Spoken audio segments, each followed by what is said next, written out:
Welcome to Manifested Publishers. Another method is oxidation of concentrated HCl, hydrochloric acid, using lead-4 oxide.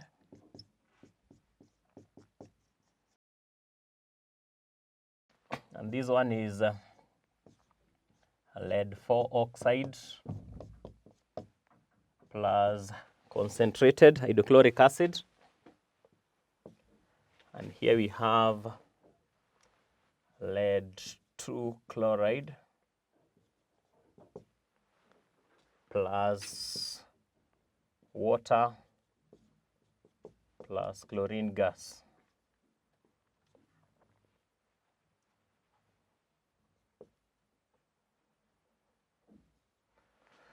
So also to ensure it's balanced, lead is balanced, oxygen not balanced. There should be 2 here. Hydrogen, there are 4. So also here there should be 4.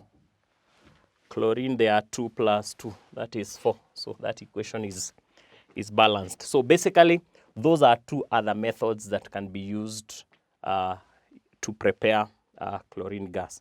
Welcome to Manifested Publishers.